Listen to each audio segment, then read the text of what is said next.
오늘 하나님의 말씀은 사도행전 12장 1절부터 5절입니다.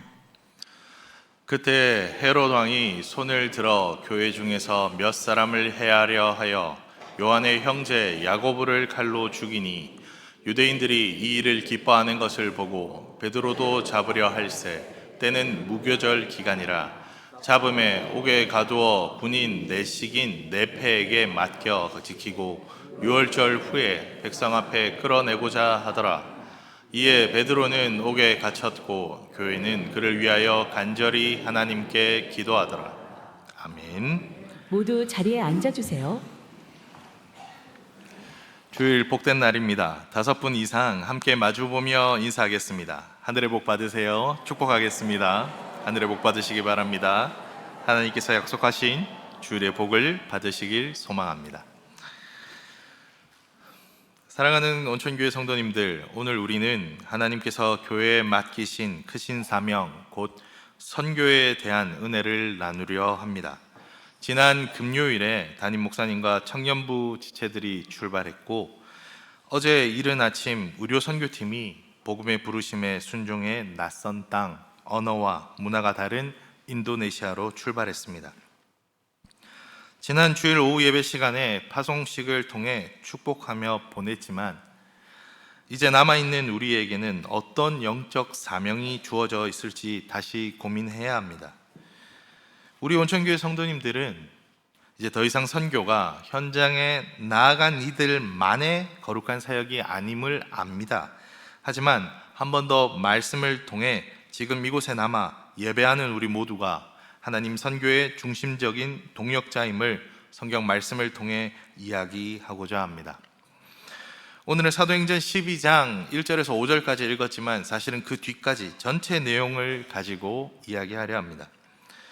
오늘 말씀의 배경을 짧게 얘기를 하자면 이렇습니다.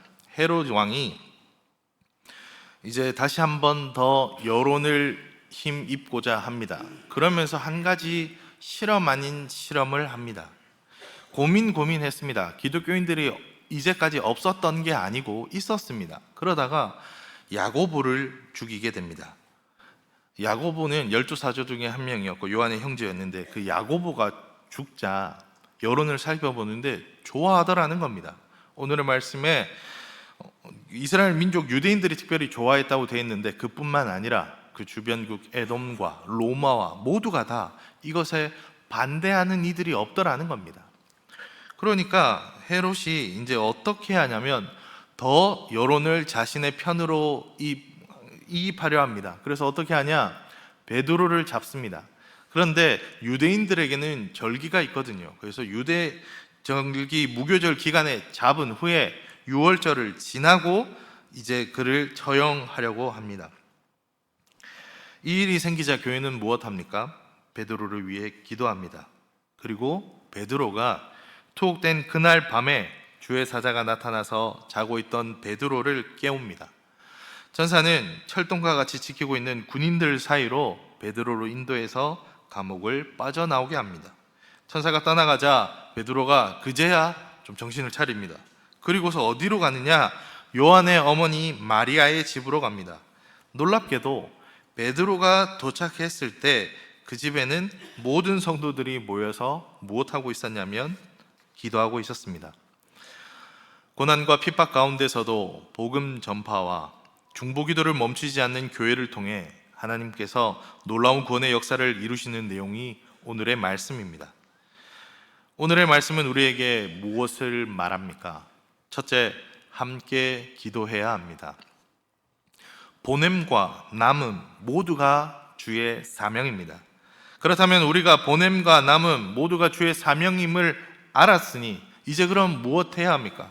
선교를 가는 것도 하나님의 은혜고 사명이요, 남아있는 것도 하나님의 은혜요, 우리가 각자 맡은 것이 다 우리의 사명일진데, 그런데 우리가 동일하게 해야 할 것이 있습니다. 바로 기도입니다.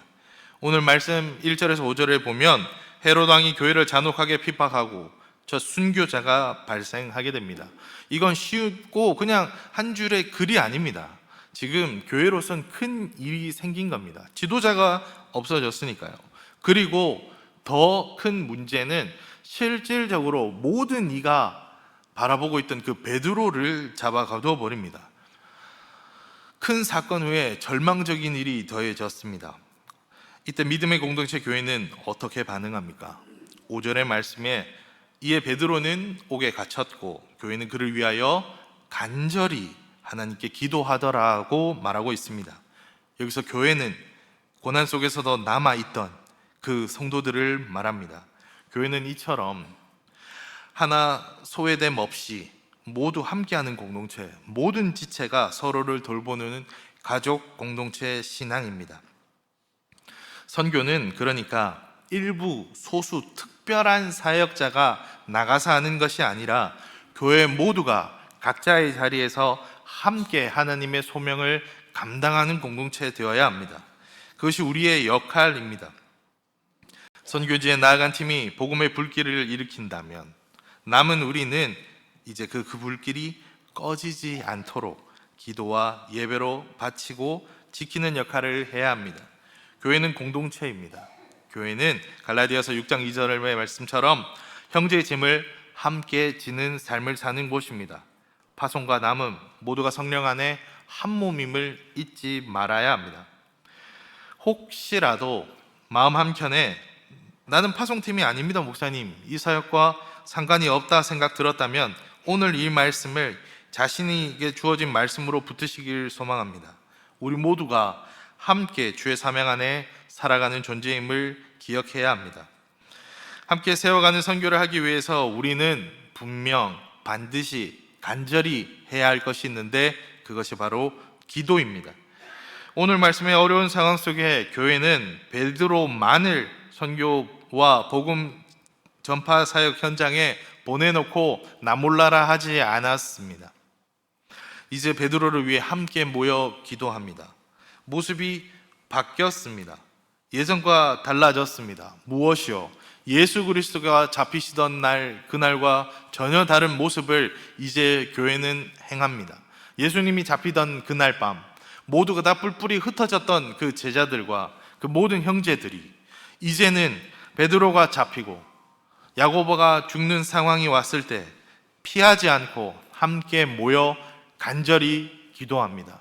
이것이 교회가 해야 할 역할입니다. 우리가 감당해야 될 첫 번째는 언제나 기도입니다.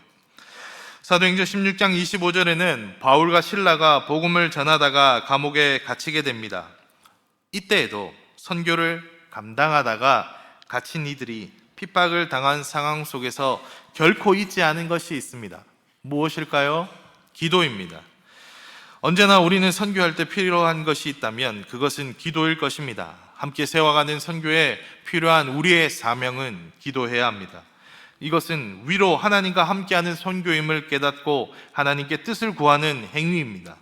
하나님께 은혜와 힘을 구해야 합니다. 더불어 현장이 아닌 남은 우리도 여전히 선교에 동참하겠다는 의미가 됩니다. 무엇으로 동참합니까? 우리는 어떻게 함께 세워가는 선교를 할 수 있습니까? 기도입니다. 너무나 쉽고 눈만 감으면 되는 거 아닙니까? 읊조리면 되면 안 됩니까? 맞습니다. 그겁니다. 그거 해야 합니다. 기도는 해야 합니다. 기도를 해야 합니다. 선교를 나간다면, 그들을 보냈다면 더욱더 우리는 함께 기도해야 합니다. 둘째, 함께하는 기도, 역사의 문을 엽니다. 베드로는 지금 옥중에, 그것도 쇠사슬에 묶여 인간적으로 완전히 절망적인 현실 가운데 있습니다. 이 모습은 사실 교회 공동체에는 완전한 절망입니다. 모든 것이 끊어졌습니다. 그런데 이때 교회가 기도의 자리를 포기하지 않았습니다. 그래서 오늘의 말씀에는 성경 말씀에 간절히라는 표현으로 기도했다 말합니다.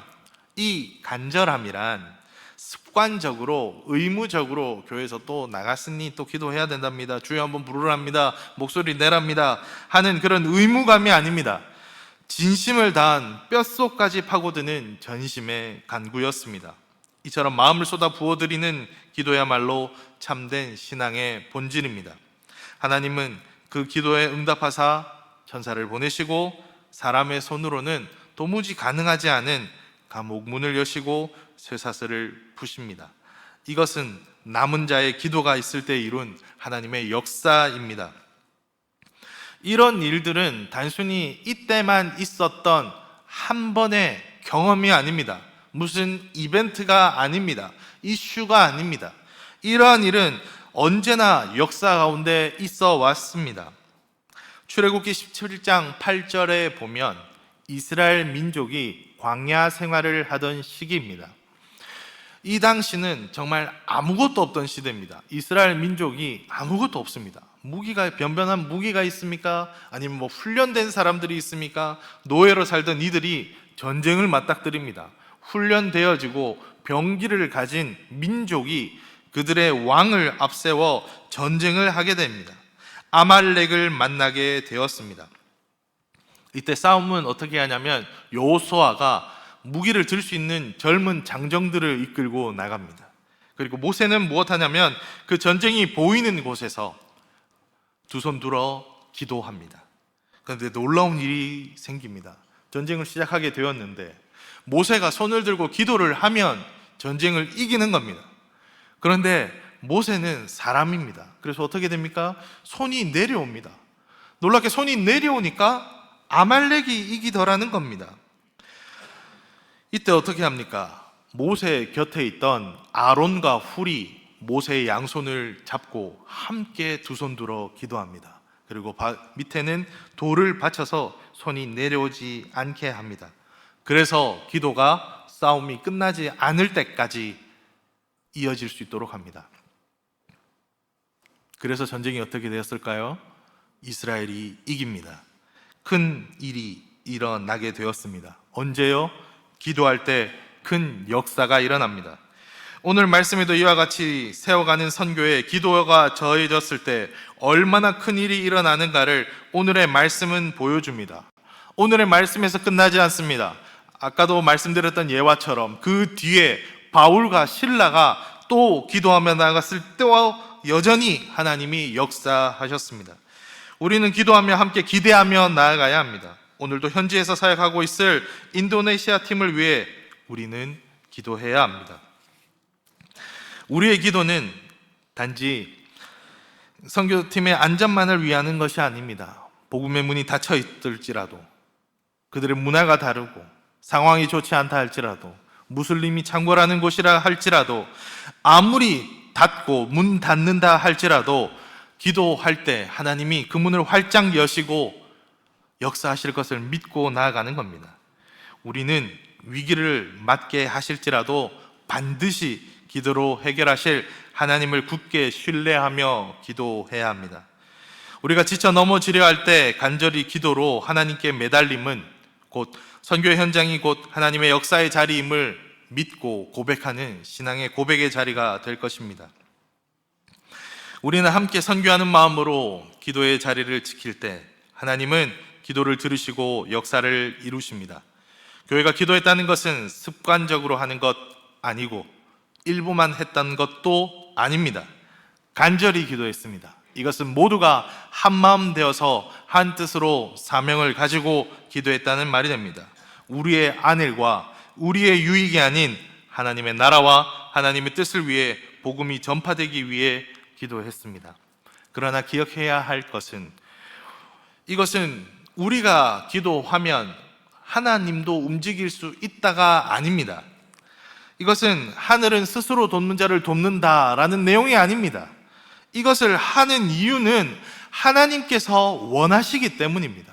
하나님이 원하시는 방법이 전도이고 선교이며 우리가 이 일을 할 때 하나님이 원하시는 그 방식이 기도이기 때문입니다. 만약 다른 길이 있다면 저는 이 자리에서 다른 길을 하라 명하겠습니다. 만약 다른 방도가 있다면 하겠습니다. 인도네시아에 우리가 그룹이나 어떤 기업을 세운다면 다른 방법을 택할 겁니다. 많은 물자를 보내야죠. 여론도 조성해야죠. 그리고 일들을 해나가야죠. 이거 누가 했던 겁니까? 헤롯 왕이 했던 겁니다. 여론을 의식하고 야고보를 죽이고 지금 베드로까지 잡아가둔 상황. 이것이 사회가 하는 방향입니다. 그러나 우리는 그 방향과 다른 방향으로 갑니다. 어떤 길을 선택하냐면 우리는 기도의 길을 선택합니다. 왜냐하면 우리가 기도하고 나아갈 때 하나님이 역사하심을 믿습니다. 이것이 단순히 이때만 있었던 일이 아니라 과거에도 있었고 이때도 있었고 그 다음에도 있을 것을 믿습니다. 그러하다면 우리가 기도할 때 여전히 역사하시는 그 하나님이 왜 역사하지 않으시겠습니까? 우리가 함께하는 기도에 큰 역사가 일어날 줄 믿습니다. 우리는 기도를 멈출 수가 없습니다. 이처럼 공동체 안에 깃든 기도는 어떤 절망도 뒤집는 하나님의 힘이 됩니다. 속수무책의 상황에 혹시 계십니까? 함께 기도합시다. 기도 제목을 나누고 하나님께 뜻을 구하며 하나님께서 은혜 주시기를 원하며 나아갑시다. 그때 우리가 경험하게 될 것입니다. 놀랍게 역사하시는 하나님을 기대하며 나아갑시다. 우리는 함께 기도하며 나아가야 되고 그 기도는 역사를 이룹니다. 이것을 믿고 나아갑시다. 셋째, 우리는 더욱 예배에 힘써야 합니다. 함께 세우는 공동체, 함께 선교하는 우리는 그리고 그 증인으로 살아갈 때 더욱더 예배에 힘써야 합니다. 사도행전 12장 후반부는 기도의 응답이 현실의 기적으로 드러나는 순간입니다. 놀랍게도 죽을 줄 알았던 베드로가 걸어 나옵니다.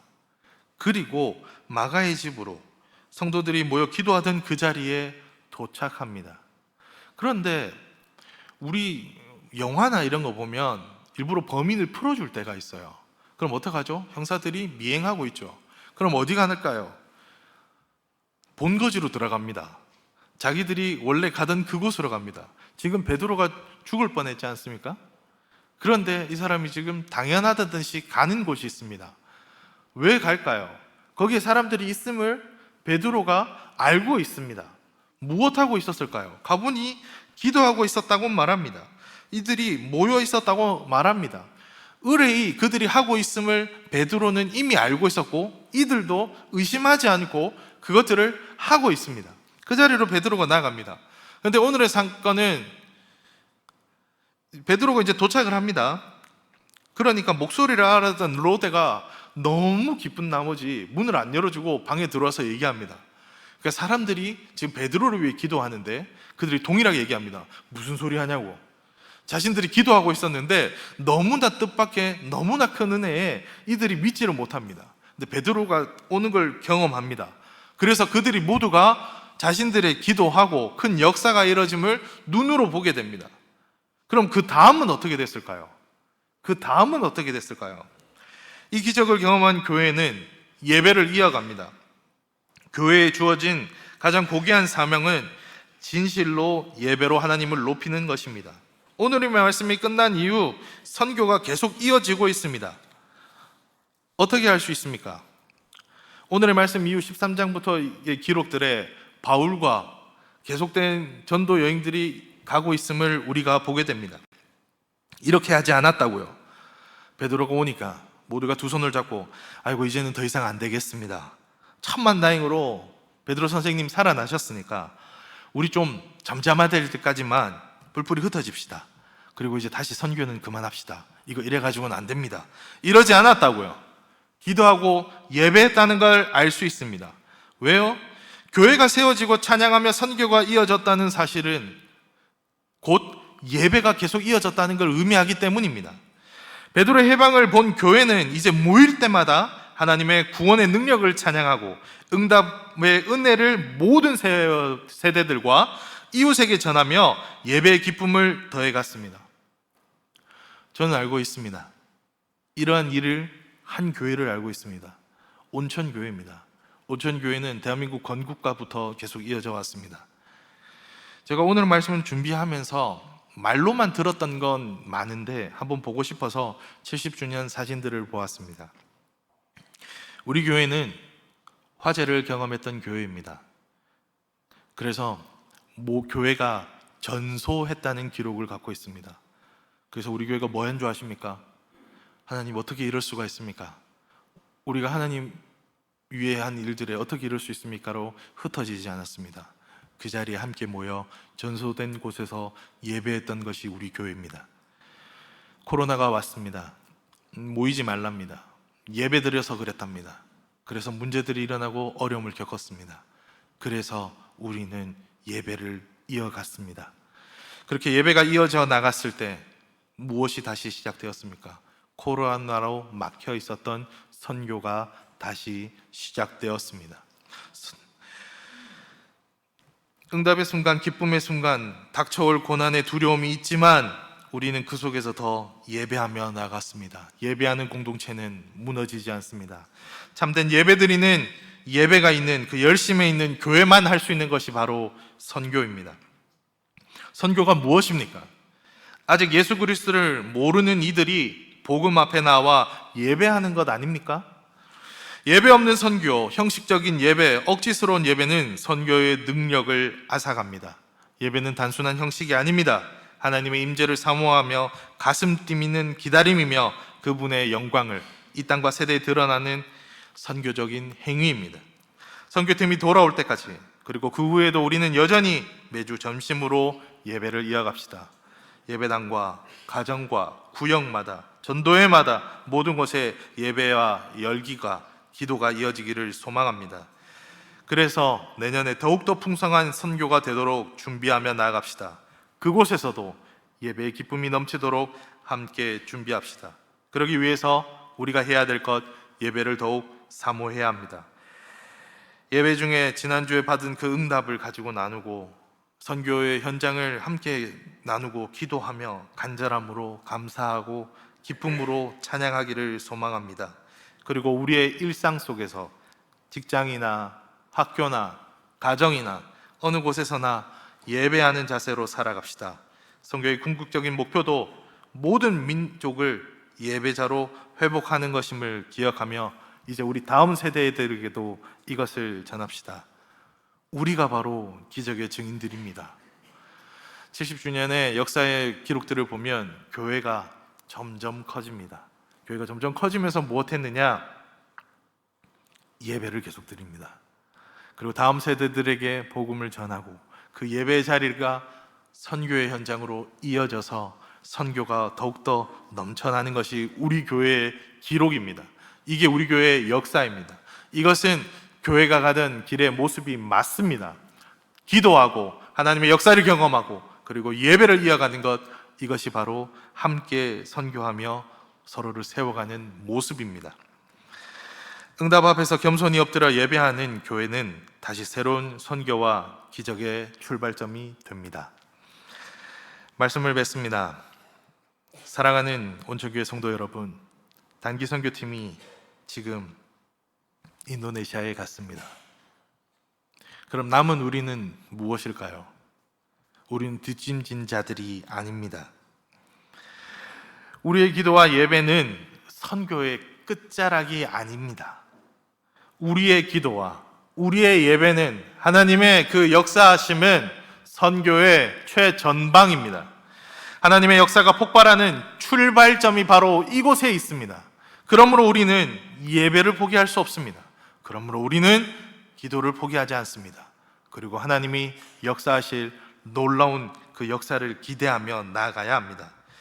매일 선교지 현장을 구체적으로 품고 이름 부르며 기도합시다. 예배가 형식이 되지 않도록 진심과 눈물과 간절함으로 하나님께 나아갑시다. 일상의 삶터 속에서도 그곳이 복음의 현장이 되며 돌아온 선교팀과 마치 한몸된 교회로 다시 하나님께 하신 일들을 나누며 예배합시다. 그리고 우리 다음 세대들에게도 이러한 선교가 이어지도록 노력합시다. 기도와 예배는 결코 뒷전이 아니라 선교의 중심입니다. 우리의 기도가 선교 현장과 연결되어 주 하나님께서 놀라운 역사를 이루실 줄 믿습니다. 함께 선교팀과 선교지를 놓고 기도합시다. 각자의 자리에서 예배의 감격을 회복합시다. 하나님이 이루시는 응답과 역사를 믿고 기다리며 함께 세워가는 선교 공동체를 만들어 갑시다. 복음의 전파의 여정에 오늘도 함께 세워가는 선교 공동체 되어서 하나님께 온전히 쓰임받는 우리 온천교회 성도님들 한 분 한 분 되시기 바랍니다. 함께 한번 기도했으면 좋겠습니다. 스마랑에서, 그리고 내일부터 또 찬양 사역들이 이어지고 인도네시아에서 사역들이 이어집니다. 우리가 생각지 못한 일들, 그리고 계획하지 않은 일들이 벌어지는 것이 바로 선교의 현장입니다. 이곳을 위해 우리가 예배하고 기도하며 나가야 합니다. 함께 인도네시아 선교와 찬양 사역 속에 하나님 은혜를 더하여 주시고 오고 가는 길과 환경과 날씨와 모든 곳에 하나님 간섭하여 달라고 주여 한번 부르고 기도하겠습니다.